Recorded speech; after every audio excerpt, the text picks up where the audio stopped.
All right, in today's video, I'm gonna greatly simplify one of the confusions that happens between men and women in marriage. Maybe you've had a conversation like this, where the wife says something like this to the husband: I don't feel connected to you, I don't feel like you love or care for me, to which the husband says, what are you talking about? I do fill in the blank for you. I bust my butt at work all week to provide for you. I get you the car that you wanted, the roof over your head. How can you say that I don't care for you and I don't love you? And they usually don't stop there, because now they're defensive, so they start telling the wife all the things the wife does not do for them as well. And it never gets anywhere. So in today's video, I'm gonna explain why this happens, why wives feel like they're not connected to husbands, and what you both can do about it to increase the emotional connection in your relationship. That's today on Relation Shots.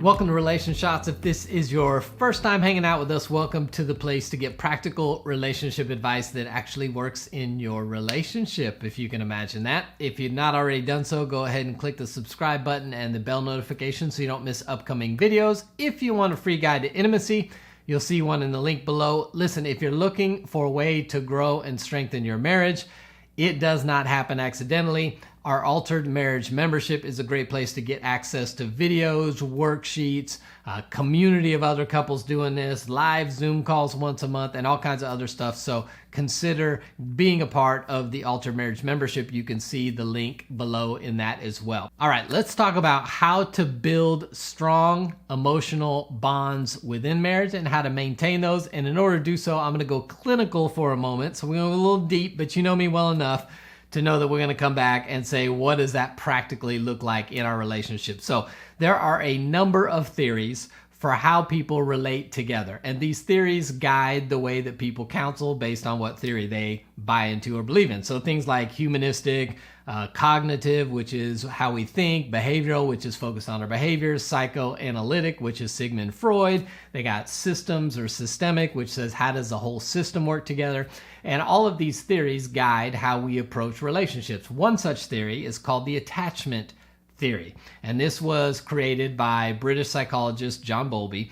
And what he decided was that there are reasons that we create emotional connections with other people. Now, prior to his research, behaviorists would say that a child is attached to the person who feeds them, which makes some sense, right? If you want to survive, then you need to eat. And so it makes sense to develop secure attachments with the person who is the provision of the thing that keeps you alive. That makes sense. But they did some research with baby monkeys where they took baby monkeys away from their mother. I know, so sad.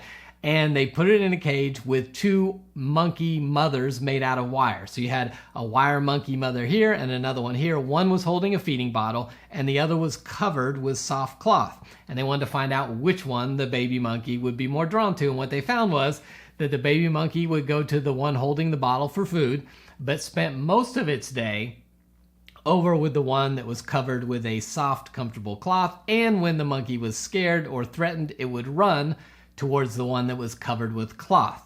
So in their experiment, they found that it was not just being fed that created this secure attachment, but it was actually a place of emotional comfort and security that made the baby want to attach to that. Now, I'm sure you're putting the pieces together already, but let me help you get there in a practical way. So what that means is that men that simply, quote, feed their wives are going to have wives who still feel emotionally disconnected from them.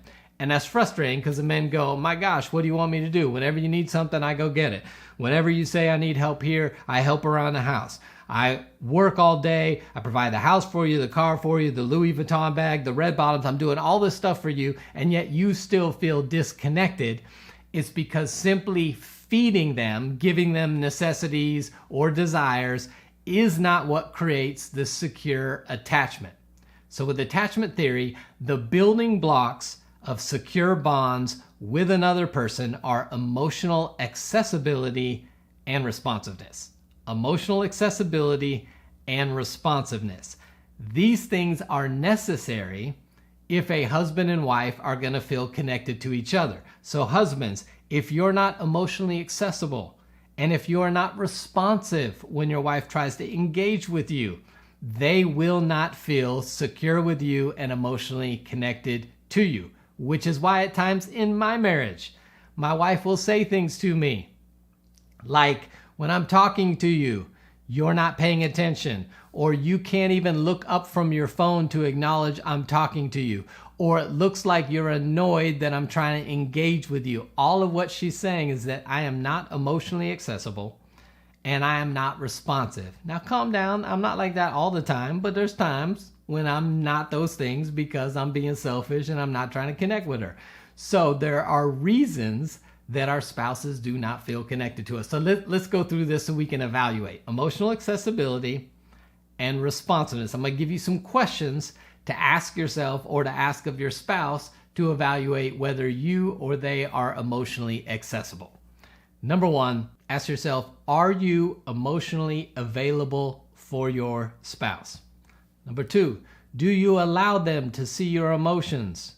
Do you share with them? Number three, are you vulnerable with them? Number four, do you share your struggles, fears, and areas of shame? Now, I know, men, you're thinking, no, I'm not doing any of that stuff. Forget that.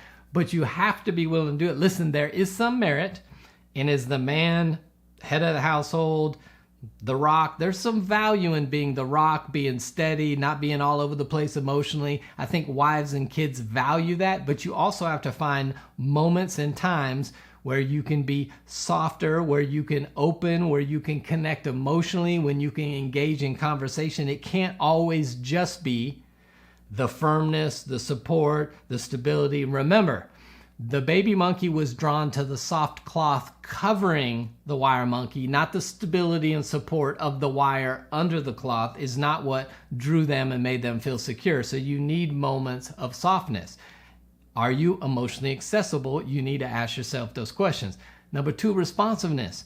Do you respond to your wife's bids for connection? I did a whole video on this, so you can check out that video to get details on what these bids of connection are.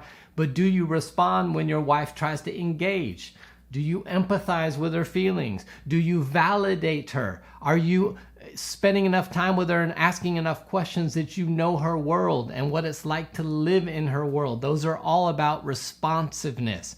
So emotional accessibility and responsiveness are the two keys that provide secure emotional bonds in a relationship. If you're not meeting your spouse there, men, if you're not meeting your wives there, they're not going to feel connected to you no matter how much you provide, no matter how much money they got in their purse, no matter how many pairs of shoes are in their closet. They're still not going to feel connected to you. So practical application. If that's where you're at, how do you move to a greater secure connection in a relationship? Here's some ideas for you. Schedule times of focused attention and communication. Put it on the calendar. Be intentional. Ask about her day. I did a whole video on 3 questions to ask to connect.